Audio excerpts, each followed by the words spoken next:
Everybody, it's your main man, Anthony Brogdon. I'm with a smooth guy on the channel today. Let me tell you, this brother is a conscious gentleman. He's leading an international movement to help strangers and within our community to enhance our consciousness of coming together under the principles of one of our foremost leaders. You'll hear his name in a second. And he has dedicated his life to this, the gentleman on the channel I'm speaking of. I am super excited. Strong Inspirations, where I give it to you straight, no chaser. I'm going to intoxicate your mind through the people. No, not me. My guests are going to intoxicate your mind, not DUI, staggering and all that stuff, but staggering with what information, and so much, so clear, so precise, so informative information that they give you. So do me a favor, my brothers and my sisters out there, and I'm talking about all nationalities who are watching me. I'm talking about from across the globe. Hit the subscribe button. It's free. It don't ask no information. Hit the like button on this video because I know you're going to like it. My man is committed to the cause. He's going to tell you something that I know you don't know, and you're going to feel his strength. Watch. Hit the notifications bell for when the videos come up. You get a ding, a shock, a smoke signal. Your horn in your car goes off, something to let you know that there is new information on Strong Inspirations, and then tell somebody about us. Share the link. Send them an email, a text. Tell them that there is now a channel where the people do the talking. And forget about all that stuff where, well, Black people don't keep their history alive. We don't know what's going on. That's no more. And that was never the case. There is now another vehicle, so it's not the case for sure. And that's Strong Inspirations. Watch the video that I have up about that sister. Her name is Marion Allen, I believe. But any event, look it up. She is a Ida B. Wells type lady, present day, where she is putting together those marches in Laurel, Mississippi. She said she put together a march and them racists was up in the trees on the rooftop with rifles. I asked her, I said, was you scared? She said, yeah, a little bit, because I got a phone call from the sheriff the night before that said there could be trouble. They thought we were there to tear down one of them Confederate statues. She said, I don't even notice the statue. Care nothing about that statue. Statue ain't got nothing to do for me. I do nothing to look at that statue. And she said, then when we got to the march, one of the people among us, the brother that was on the street, he laid down his gun in front of that racist and said, man, I'm only here in love. And he stuck out his hand, and the racist said, whoa, what am I gonna do? And he's talking about he a Christian. So he shook his hand. He said, come on my side. That sister made me cry. I got a lady on the channel. She's out of Elaine, Arkansas. She says that her great uncle and aunt was killed in that massacre. You ain't heard much about that one. They were sharecroppers and they was tired of being taken advantage of. They just said, hey, man, we got to figure out another way. Man got so mad he wanted to keep doing what he was doing that he killed like 200 of them over a 3-day period. Some of them was in a church and they shot up the church. Watch that video. Watch the one that I got with Frederick Douglass's 3-time great-grandson, who is also Booker T. Washington's 2-time great son. Booker T. Washington's son, daughter, or whatever, and this Frederick Douglass' son, daughter hooked up. And he's a product of that relationship. All that knowledge filtered through his family. Watch that video. I got Madam C.J. Walker's 2-time great-granddaughter. I got one. Did y'all know she only ran that business for 13 years? She was in her late 30s when she started, and she died in her early 50s.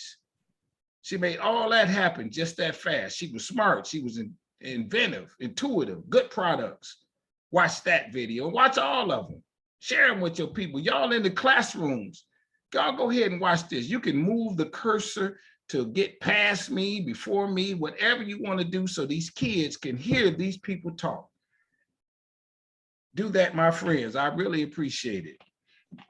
Watch my movie. It's called Business in the Black, The Rise of Black Business in America. Slaves who went to college. People say how that happened. There were HBCUs open before slavery ended. It's streaming on Amazon. Do that, my friends, and then read my book. It's called Black Business Book. Talks a lot about what the movie talks about, but it's more thorough. This book is good, not just because I wrote it. I had other people tell me that. Get your copy. And how about this? Every 10th book I sell, I donate a book to a school. You buy 10 books, I donate them to the school of your choice in your name. Because when I was in school, they didn't teach what I got in this book. And if they had it, I probably would have been more, not probably, I know I'd have been more inspired. Because all I heard was the beat down of Black history. That wasn't all the story. And what this gentleman is going to talk about ain't no beat down. It's an uplift. It's about a man uplifting our community way back when. So get you a copy of that. For all that I do, go to my website, businessintheblack.net. Because when you in business, you want to be in the black. In the red ain't good. And there is no in the white. There is no in the white. Not when it comes to those numbers, that profit and loss situation. The black is where you want to be. Now, you hear me use this term strong a lot. Strong is my favorite word. I wish my middle name was Strong. I've been saying strong for a long time. When I die, put strong on my headstone. And strong stands for strength, tenacity, resilience, and a sense of oneness, nobility, and grace. And that is my introduction to my guest today. He's a strong soul brother. Let me tell you, when I met him, we shook hands. He got one of them firm handshakes. He look you in the eye. He talks distinctly to you. He dressed well. And he's a leader of a movement. Come on, my brother, introduce yourself. Thank you for being on Strong Inspirations. Thank you for having me, brother, and very good evening to you, my dear brother Brogdon. Thank you. It's an honor to be here. It was a pleasure meeting you 2 weeks ago, and here I am. Thank you. My name is Michael Duncan. I'm the 10th successor to the Honorable Marcus Messiah Garvey. That makes me the 11th President General of this illustrious organization, government. And when I say government, I mean a government formed by the Honorable Marcus Messiah Garvey in 1914. Mr. Garvey was the greatest man that ever walked earth. And we are happy that he left these black prints for us to follow. From 1914 until 1920, when they created the Constitution for the black man, the red, black, and green flag for the black man, which is the UNIA flag. They gave us a constitution, it gave us a government in 1920. We are here representing Mr. Garvey. Anything I think of, anything I plan, anything I do are from the prescription and the black prints left us by Mr. Garvey and our ancestors. I'm honored to be here. I love it. I got to ask a couple of questions about you personally, just so my audience gets to know you. Where were you born and raised? I was born on the island of Jamaica, lived there for 14 years, at which time I migrated to New York City. I lived in Brooklyn until about 1993. I moved to Queens, New York. Okay. Let me ask you, when you talk about Jamaica, did you live in the black side of town? I mean, I saw black, but did you, what city in Jamaica did you live in? But I live in Kingston, and it's a poor part of Kingston where I was born and grew up, but I was brought up with a lot of pride and a lot of self-confidence. Because your parents told you some things that you took heed of. Yeah, and some of the main thing I learned from my parents was just being responsible for yourself, being responsible for your brothers and sisters, being responsible for the people you live, work, and go to school with. That sense of togetherness. Did you see something in your early years or whatever years that really triggered you to be the kind of guy that you are?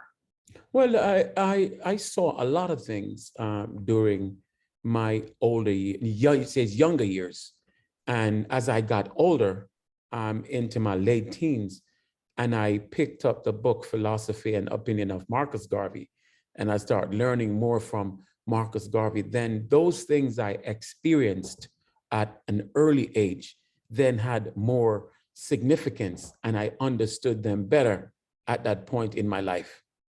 Did you, like I must admit, I was fortunate because I was always kind of talkative type dude, and I see some older people and I go ask them questions.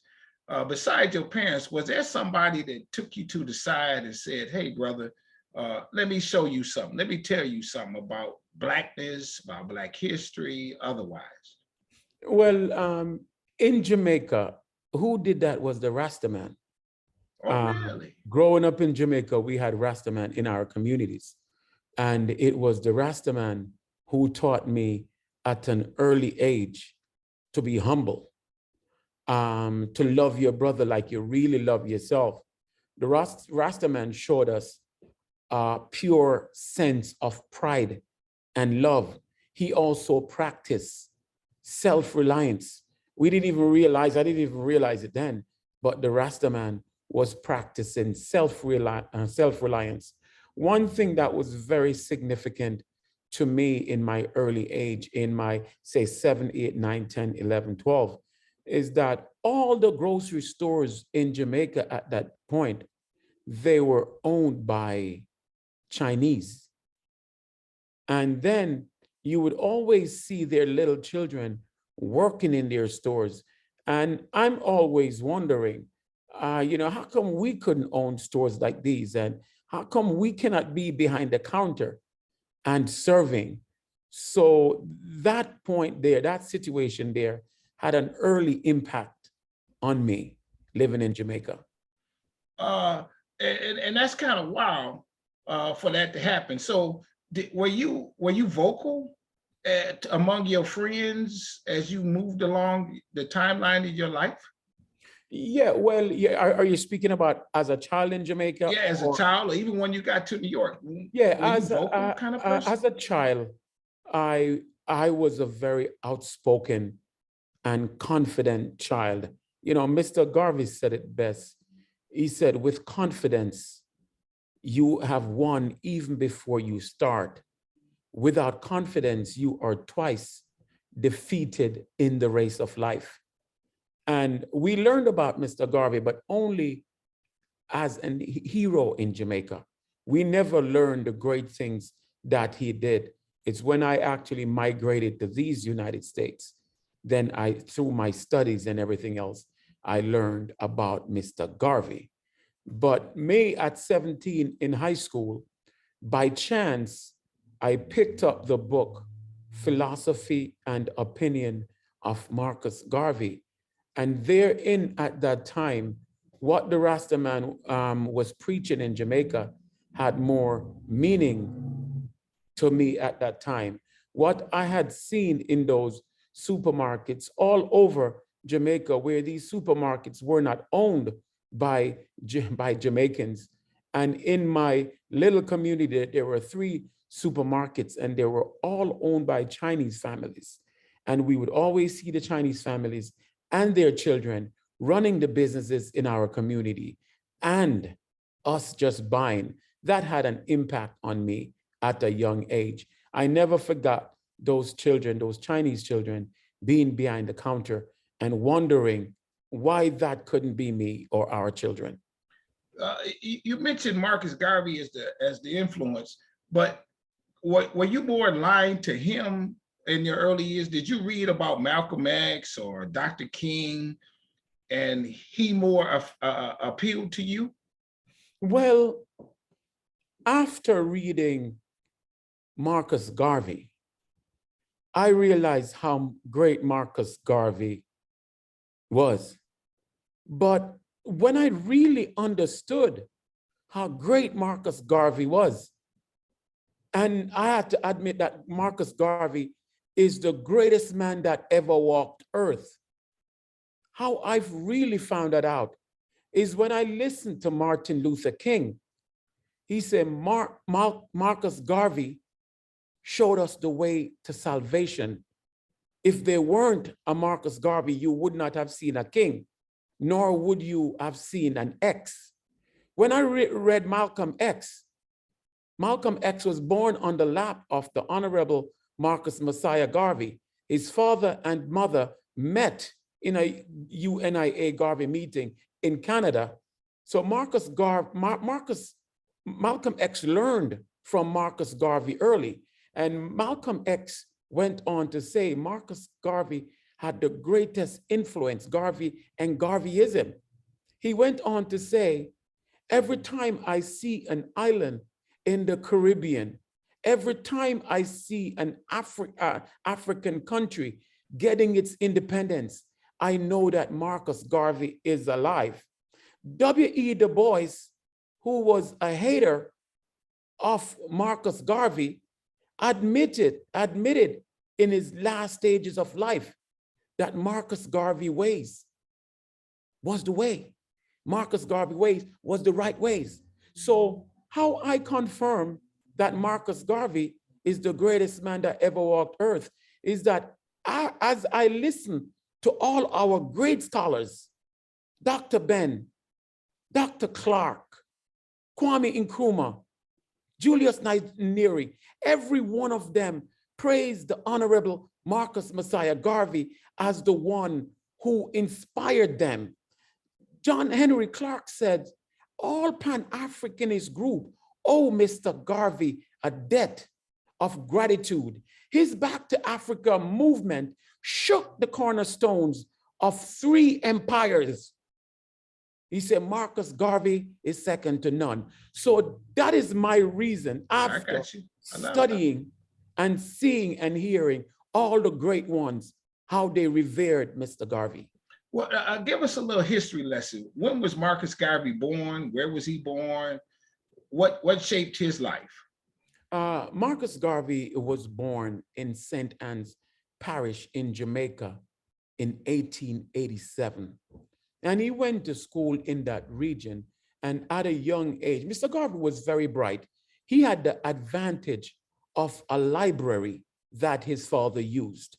He used that library and he studied everything. He read everything. He said we should read 4 hours a day. Mr. Garvey left the rural parts of Jamaica and went to Kingston to work in a printer that a relative of his own. And there he starts seeing the struggles of Black people in Jamaica. He realized that in Jamaica, the darker skinned people were at the bottom of the barrel. So at a young age, he started advocating for the poor people. And of course, because of that, he encountered a lot of problems.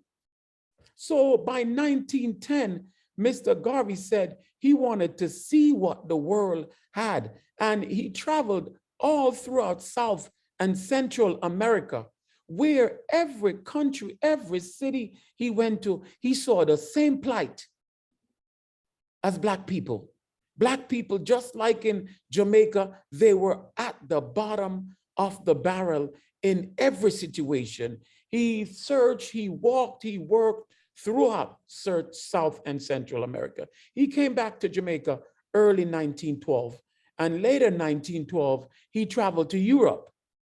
While being in Europe, he saw the exact same situation in Europe. Black people, again, were living life like peons, like serfs. And again, he said, what are we going to do about the situation in these regions for Black people? He didn't make it to America at that point, but he read Up from Slavery by Booker T. Washington, and that gave him a good idea of what was the situation for Black people, African people in these United States.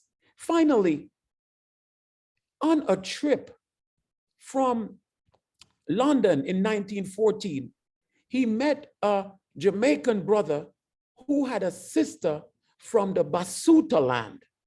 That was the land that exists within South Africa. I think at this point, they call it Swaziland. It is surrounded by South Africa. And on the boat that night, Mr. Garvey spoke to that brother and his Basuta wife, and they explained to him the plight of Black people in Africa. And it was the same all over. That night, Mr. Garvey went to bed and tears came to Mr. Garvey's eyes as he said, all over, my people are facing this plight. That night, Mr. Garvey asked himself those famous questions. Where's the Black man king and his kingdom? Where's his army, his government, his people of high places? Mr. Garvey said, I can't see them. I can't find them. Therefore, I will make them. And as he got back to Jamaica that year, on July 20, 1914, he started the Universal Negro Improvement Association and the African Communities League. Thank you, brother. Let me ask you this. Are there monuments in where his house was, where he was born in Jamaica, or where the headquarters to that organization is? Are there monuments to that today? Well, right now, they're finally completing his childhood home as a museum in St. Ann's Bay, and at the parish library in St. Ann's Bay, in St. Ann's, there's a statue of him where they're currently upgrading that as well. In Kingston, the National Hero Circle, there's a big monument there of the Honorable Marcus Messiah Garvey. And one of his places where he had his office when he went back to Jamaica, there's a monument there as well. There's a bust there with some information. I love it. How did he afford to do this travel? Did he have a job or donors? How did he afford it? Okay, when Marcus Garvey left Jamaica, by the way, when Marcus Garvey left Jamaica, even before he came to the United States, of course, he worked with the printery, and he paid his way from Jamaica to one of the first countries. I think that was Costa Rica. And as he went to these places, he would take odd jobs to make a living so he could move about. So he did that by working as timekeeper on various plantations to be able to cover his living and traveling expenses.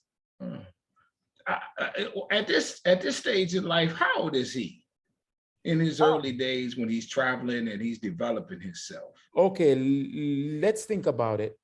He moved to Kingston when he was 14 years old and was working as a printer apprentice at 14.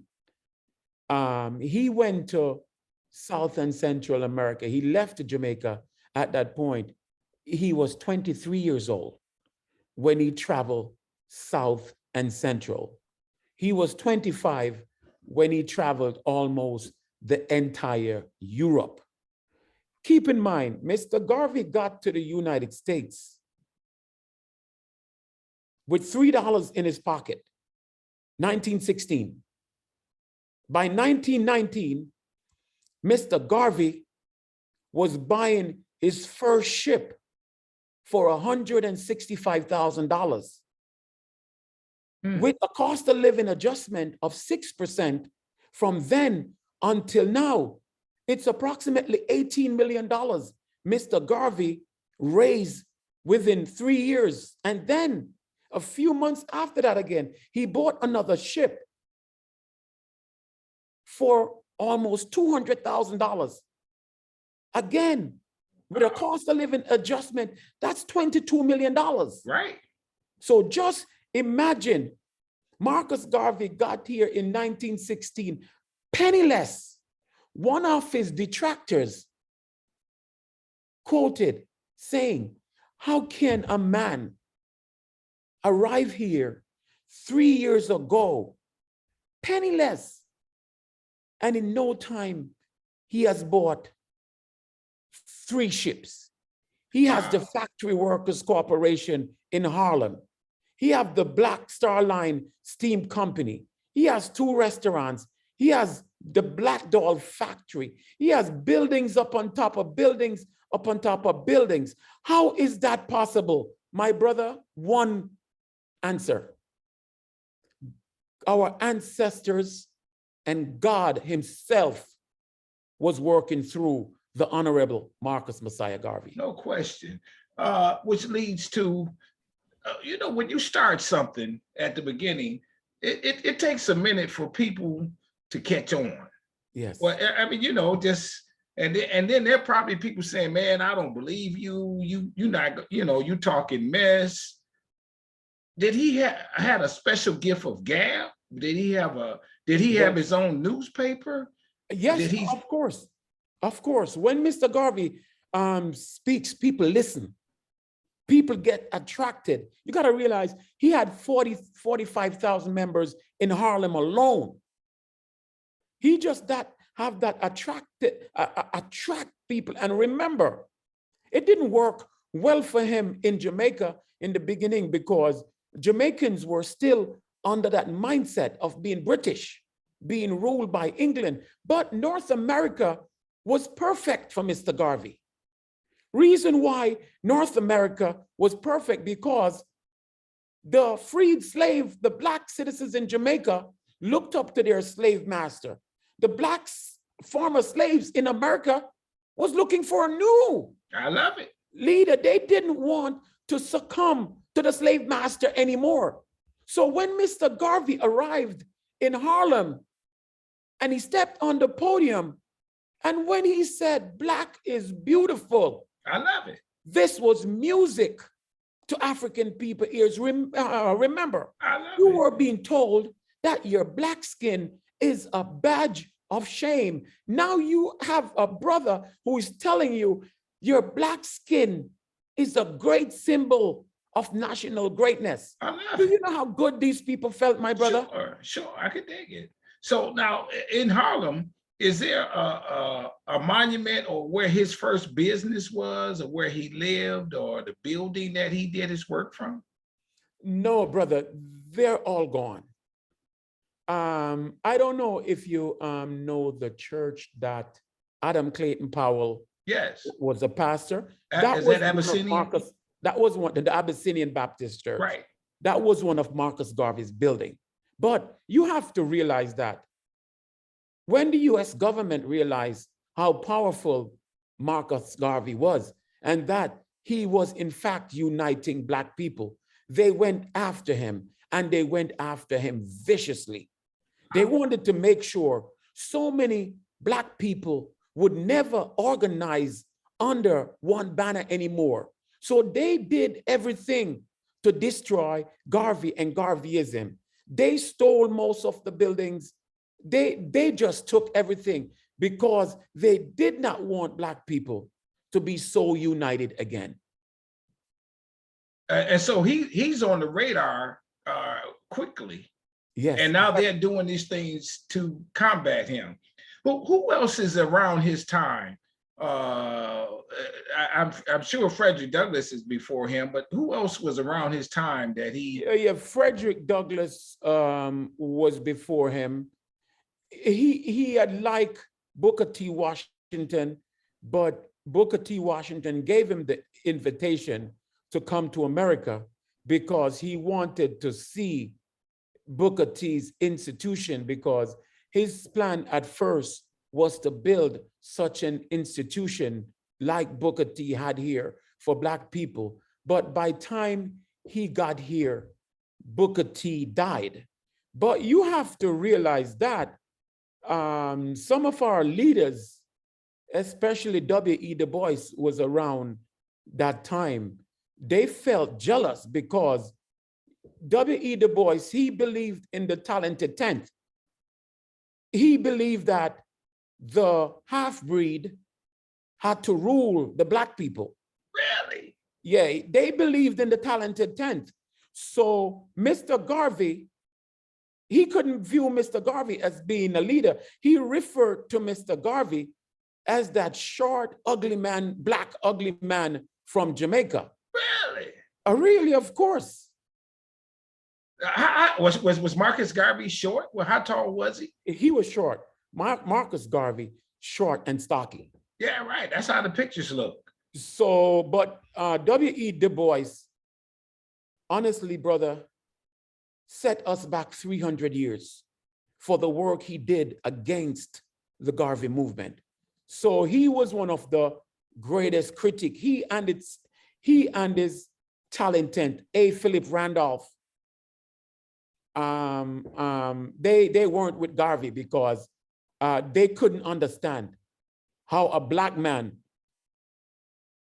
could be leading so many Black people. It should not be him. It should be them who were considered half-breed, of light complexion, mixed hair. I got you.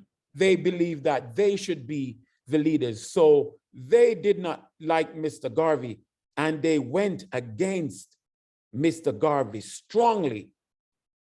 Now, at this point, Marcus is big in New York. When does he start traveling and reaching Black people throughout America? What's that timeline? When Mr. Garvey came here in 1916, he was just coming to get acquainted with Booker T. Washington and to do some fundraising. But Mr. Garvey started traveling throughout the US. I think it was 32 states. And the more he traveled to these states, the more he realized that he's electrifying Black people and he's uniting Black people. Louisiana alone had 73 UNIA chapters.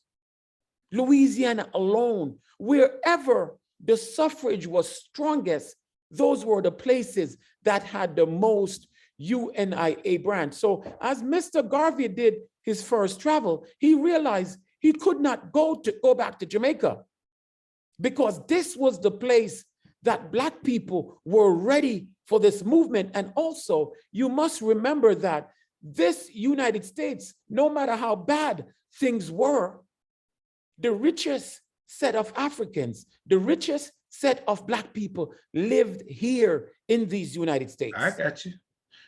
When does he decide to have this movement to go back to Africa? Is there a year that he first starts talking about it?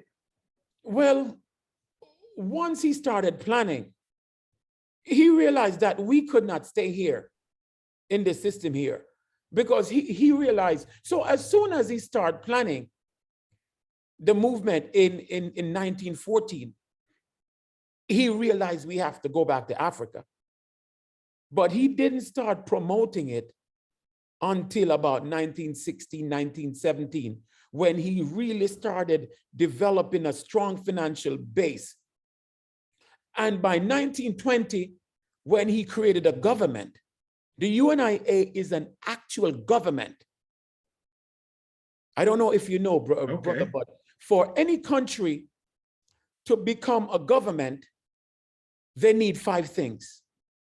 And the UNIA acquired those 5 things and was recognized as a government, my brother. The first thing is that you have to have a plebiscite where you're going to advertise and let the world know what you want. 2, you have to give a declaration to the world. And Mr. Garvey and 25,000 people, Black people, African people from around the world stood in front of Madison Square Garden in 1920 and gave that declaration. And they did. The third thing you must have a flag. And our flag, the UNIA ACL flag, is red, black, and green, and it was given to us by Mr. Garvey and the UNIA on August 13th, 1920. The 4th thing you must have a constitution. The UNIA had its constitution since 1918. And the last thing you must have, you must be recognized by a certain amount of countries over the world. And the UNIA was recognized by 44 countries over the world. UNIA had relationship with 44 different countries. We had a passport, which we used this passport up until in the 1960s. Oh man, I love it. When he has this movement to go back to Africa, and I have a lady on the channel who her father did that, her great grandfather. Yes. Once he got his freedom, so on and so forth, they moved to Liberia. Where did Marcus Garvey suggest that people go and how to get there? Okay. After looking at everything, at that point in time, 1918, there were only two free African countries, Liberia and Ethiopia. Marcus Garvey chose Liberia because Liberia was established as a haven for the Black man. You have to realize that the brothers and sisters here were sent back to Liberia in 1822.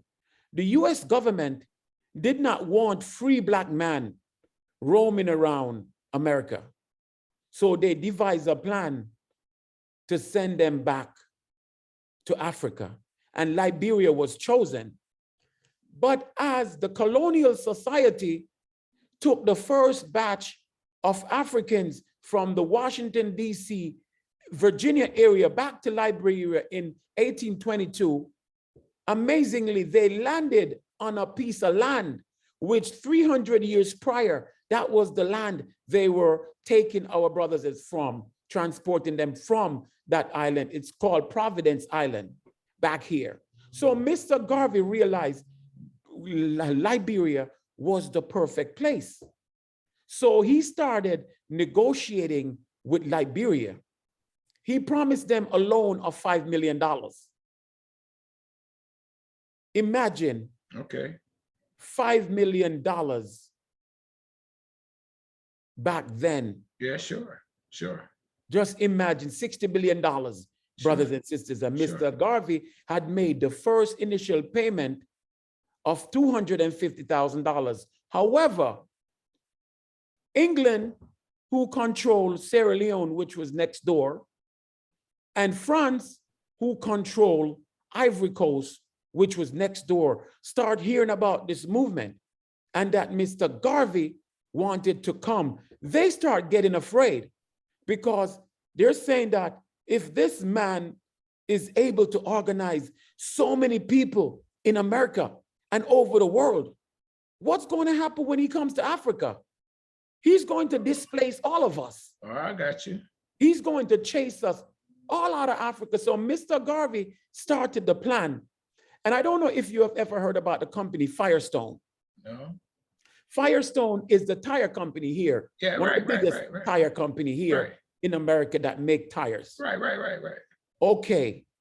With Mr. Garvey planning his movement, Mr. Garvey gave a down payment for 1 million acres in Africa, in Liberia, to build that super city for Black people, for African people. Any person who wanted to migrate could move back to Africa. But prior to that time, Mr. Garvey sent pioneers to search the ground and test the ground and plan to build. So Mr. Garvey finally signed a contract with the president of Liberia, Charles D.B. King, at that point. And that's when France and England got together. England sent a letter to the US, said, under no circumstance, you must allow Mr. Garvey to land in Liberia and set up base in Liberia. But the US government had to get an informer. They had to get a spy. They had to get the biggest betrayer of the Black race, W.E. Du Bois, send him to Liberia to convince the Liberian government not to let Marcus Garvey come there. Really?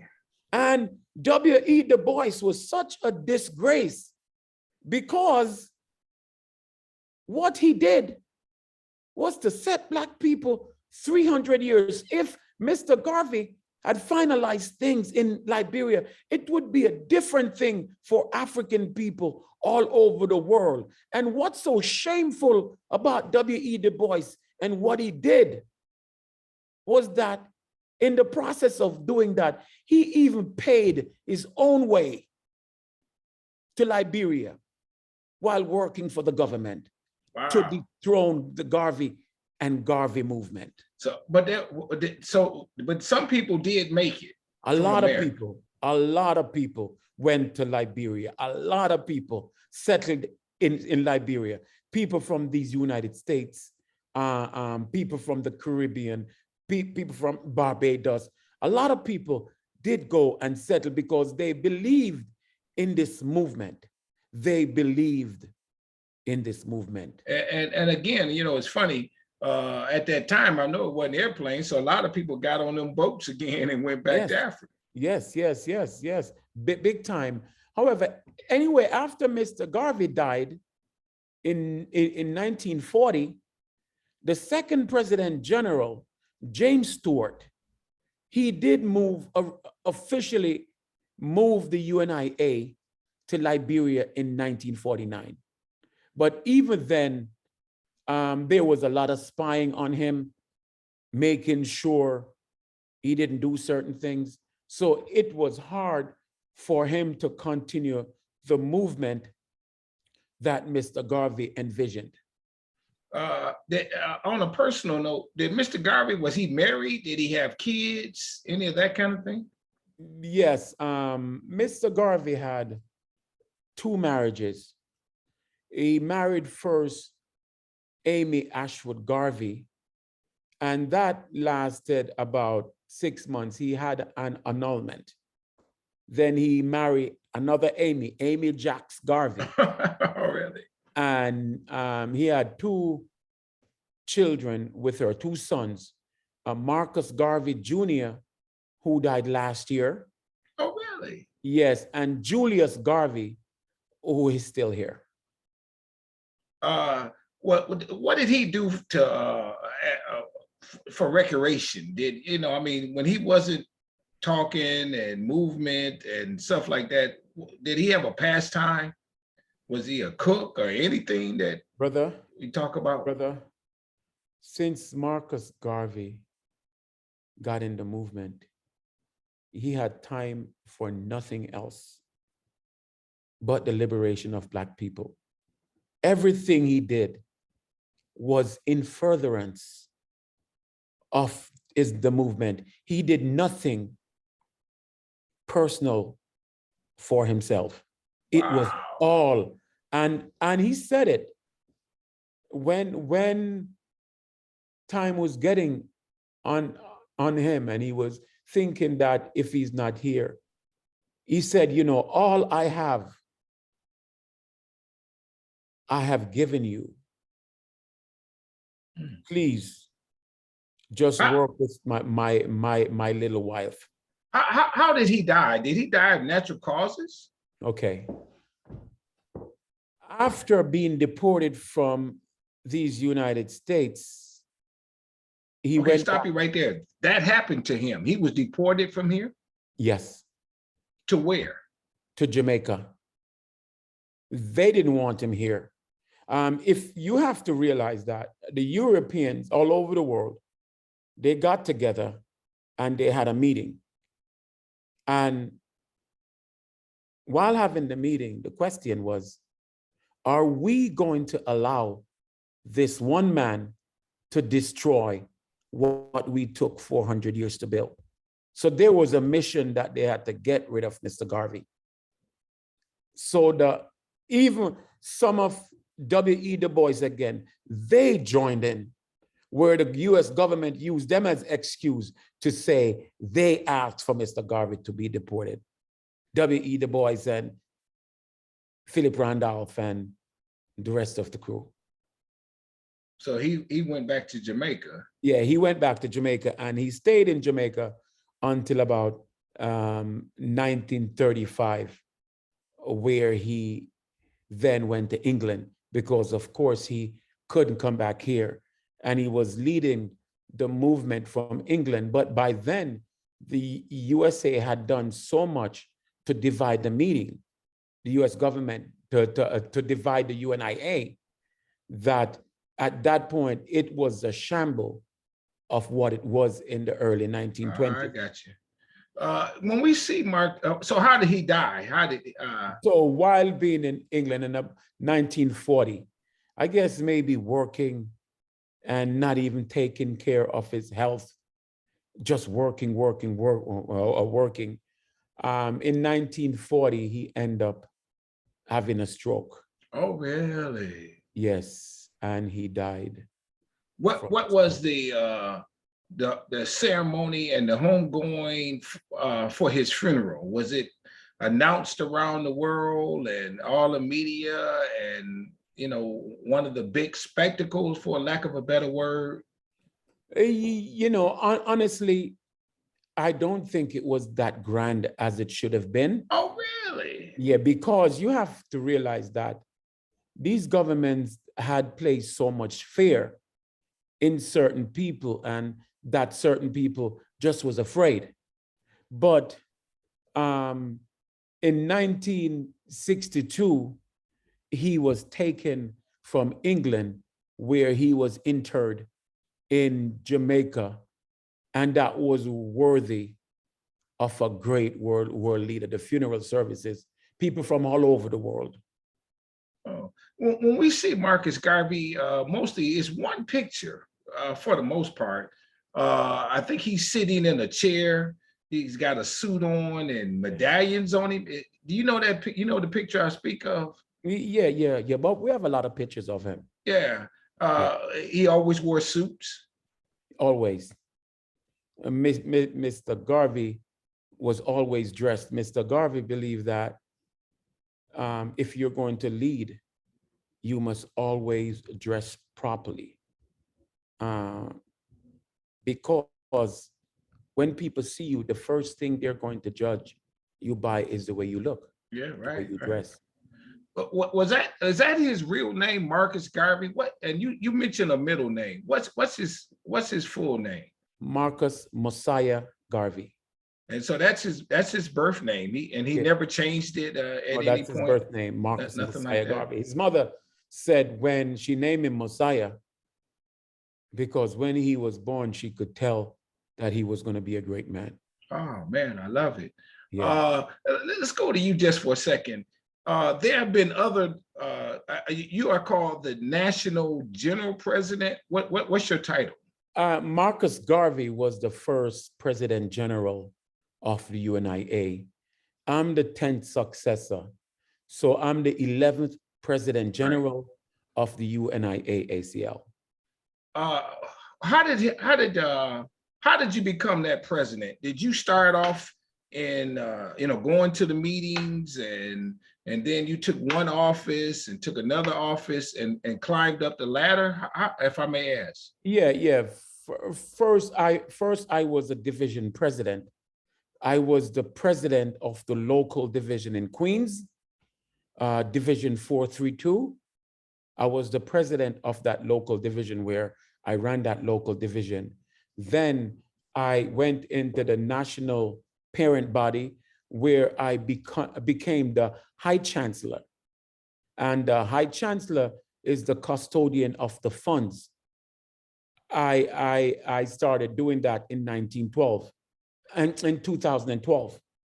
And in 2016, at our convention, we had our elections and I was elected President General of the UNIA ACL. So how long have you been in the organization? Many years, would you say? I'm unofficially 20 years, but officially on the books 15. Oh, really? Yeah. When you started, did you want to be the president? No, not really. But as I got involved and I led, I realized that, we have to step to the forefront and lead, because most of our people have been trained to follow.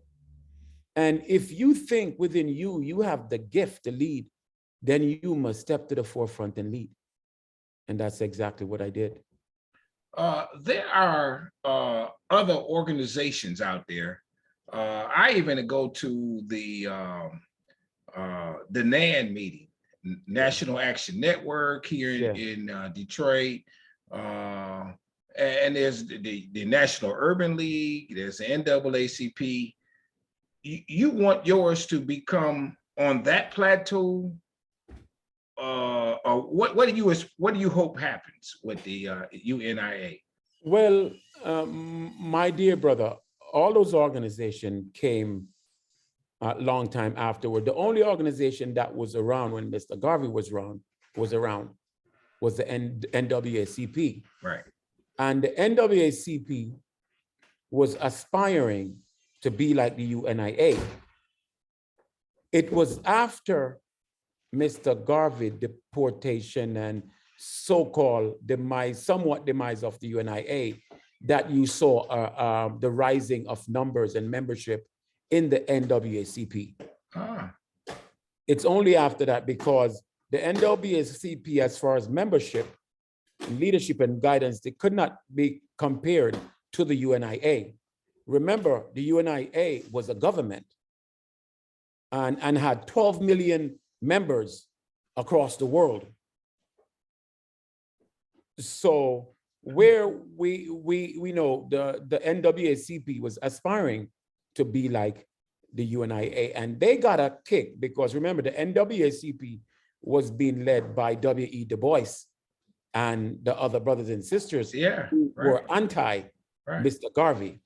So I don't speak ill against any other Black group or Black organization, but what I'd like to see is that more of those organizations push towards economic development of our communities, really pushing for that and inspiring our community to take control of their own communities. And I'm not seeing that with a lot of our organization. It's more like a flamboyant type of thing for show, and they're not addressing the Pan-African issues that Mr. Garvey and the UNIA addressed. Okay, here's another question in that regard. What is your premise? And what I mean by that is the NAACP, let's say their premise is fighting against injustice. Let's say the Urban League is helping people get jobs. The National Action Network is to fight injustice also. What would be your premise, if I may ask? To help to make the movement closer, to advance the movement closer for the liberation of Africa and her scattered children. How do you do this? What happens at a general meeting? If I want to come, what would happen at a general meeting?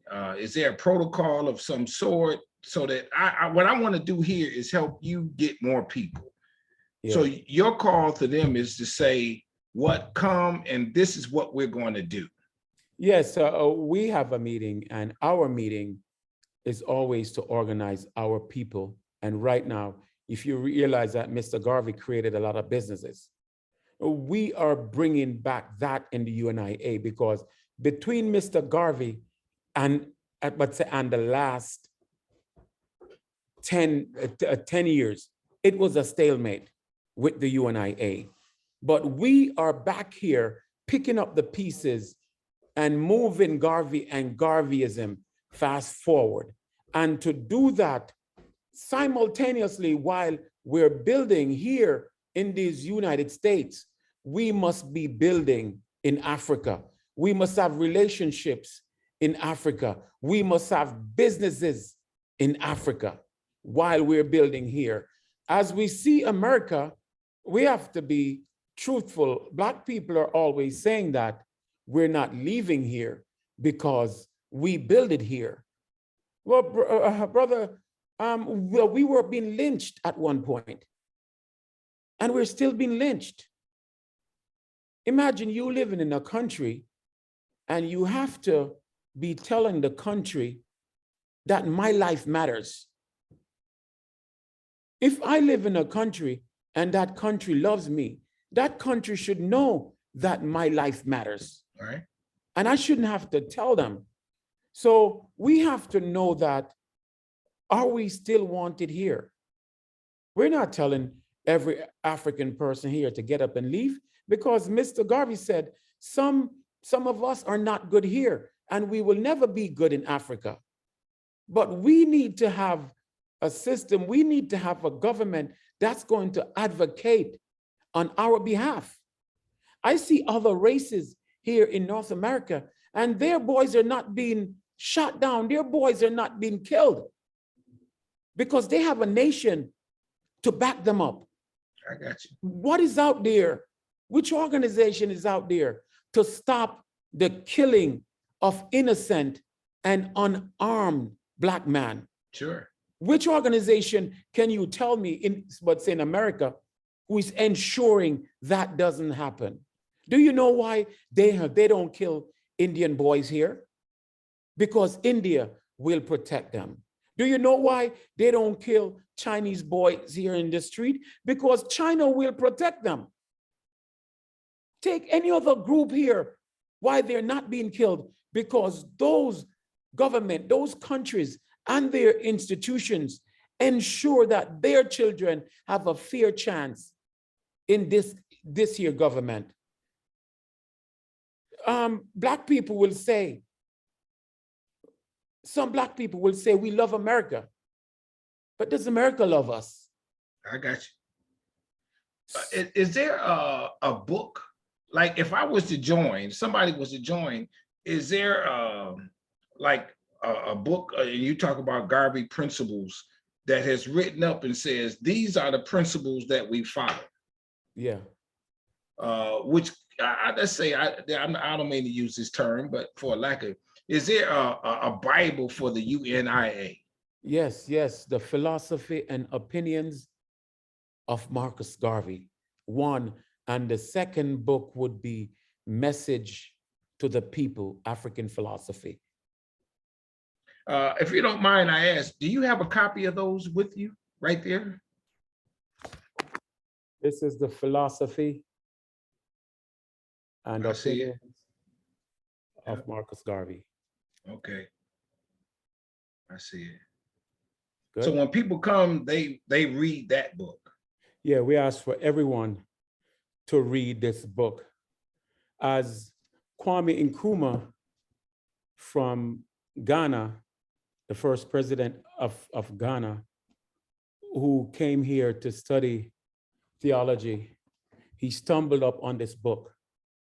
And he said, of all the books I read, the philosophy and opinion of Marcus Garvey had more significance. And that is what pushed me to go back and start for the fight for the liberation of Africa. Okay.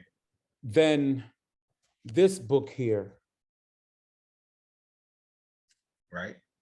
Message to the People, the Course of African Philosophy. This book helped to guide me. There was a time as a young Black man growing up in America, you're upset with the police, you're upset with the system. But by reading this book here, Mr. Garvey gave me some instruction in this book here. It tells me what, the police. He said, in any community, the police is looking for leadership. And if the community is organized, then you would lead the police. If you're not organized, then the police will lead you. So I say that instead of us being upset, organize ourselves so we can dictate to the police or any agencies that exist and operate within our community. So this book dictates and tells a lot of life lessons on how to carry yourself, how to live. And then we have a little pamphlet here that we give to people that if a member comes and can't afford to get a book right away, this pamphlet here can give them an idea of what we're about. Do you all have a national conference? Yes, we have our convention each year. Okay. And a few years ago, we were in Jamaica, we were in St. Croix, we were in Liberia in 2019, we were in New York City in 2021. We came to Detroit 2 weeks ago. Right. And next year, we're going to the islands. We're going to not St. Croix, but Curacao. Okay. Yeah. Are you, do they have elections for president or per se, or you, how long do you want to keep running the presidency yourself, if I may ask? Well, we have an election every 4 years. Okay. And we will have elections again in 2023. If the members feel that I'm not serving, they should vote me out. But if the members believe that you're really serving, they're going to want you to continue serving. This takes a lot of your time, doesn't it? A whole lot of my time. This is the most important thing in my life. I'm happy that God has allowed me, my ancestors have allowed me, my people have allowed me to do my own business, where I can go where I need to go, travel to various cities. Like I told you that I just came back from Africa, then I went to Jamaica. But I came to Detroit. Yeah, right. About 2 weeks, I'm going to Canada because we have a division, but it's in Canada. And then I'm going to Africa. Then when I come back from Africa, I'm going to Jamaica for a conference there. Wow. So this allowed me to do the things that I need to do for my people. On a personal note, are your parents still alive? Did they see what you've become? And unfortunately, my father died when I was a boy, but he was part of the biggest of my inspiration. My mother got to see a part of this because I really got into this lifestyle when I was only 17 years old. As I said, when I came to this country, as a young man from Jamaica, all that I could think about was Jamaica. I think that Jamaicans were the best. I think that Jamaicans were this, proud to be a Jamaican, but all I know was Jamaican. But after reading this book, Philosophy and Opinion, it taught me that I'm an African born in Jamaica. I love it.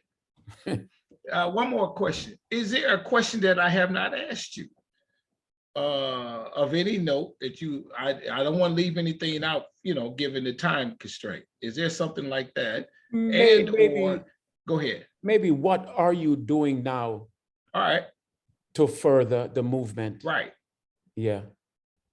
Okay. What I do twice a year, Mr. Garvey brought Africa to us. As the President General now, I am charged with the responsibilities to taking Africans from here to Africa, for them to see Africa for themselves. You have to realize, my brother, we heard about so many stories about Africa. We heard about how we played a role in slavery, which is a lie.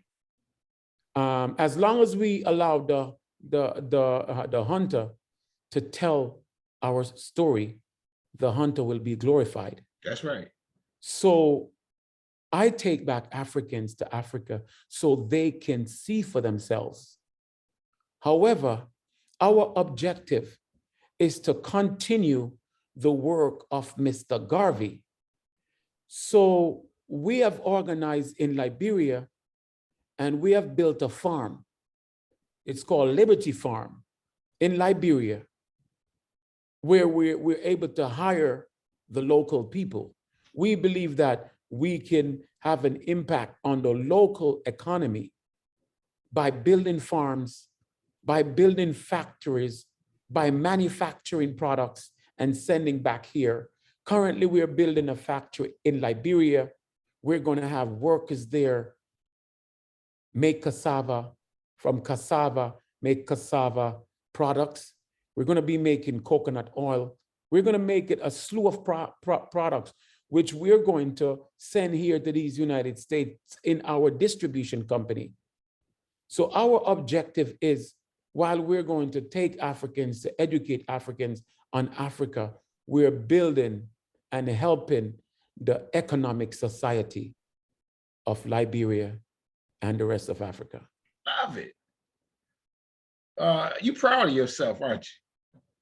Well, I'm proud of myself when I see that I have people working with me, because no matter how great you want to think you are as an individual, if you don't have support of the people, if the people are not working with you, then you're just an individual walking, right. Not really leading. Right. Is there a motto, saying or something like that, like if you come to a meeting, this is what we say at the beginning or the end of the meeting that Garvey said, that is a Garvey saying that kind of closes us out? One God, one aim, one destiny. I love it. Oh my God. Everybody, like this video. If there was a love button, you would have to hit that. But just like it. Everybody, let me tell you something. I got a national leader, international leader on Strong Inspirations. I'm on the come up. I'm so excited that I could not sleep last couple of nights when he communicated through his people. He got people now. I ain't got no people. Through his people that he would come on the show. This is huge. This gentleman is huge from Jamaica who read a book and has made it his life's mission. Something moved him that way, that strongly. And when he got a free moment, this is what he does. Hit the subscribe button on Strong Inspirations, the like button on this video, the notifications bell. Let me ask you one other question. What's your website? How do people find you to get involved and that kind of thing? We're going to give them the UNIACL government.org. UNIACL government.org. All right, everybody go there. It'll be in the description. Support the cause. As it moves you, join the organization. Help set up a chapter in your, is it called chapters, branches? Chapters, division. Chapters, divisions in your city. Let's grow this, because it's on good. It's a good thing. Point blank. You can feel it through his passion. And everybody, hey, let me just tell you this. To you, my brother, I say this with all sincerity, and I mean this from the bottom of my heart, top of my heart, around my heart, that I want you to stay strong, stay safe, stay on your grind. I love what you've become and what you're doing. Ain't nothing bad about it. It's all on the right side. And I'm taking a little liberty. I know that God leads you to do and say and act the way you do. And then with that as the top, and then with Marcus Garvey and what he has portrayed and what he has said in the middle, you take heed of this. and you leading this movement and things are happening. Ain't nothing wrong with this. Don't let nobody tell you there's something wrong with this. There's nothing wrong with the effort.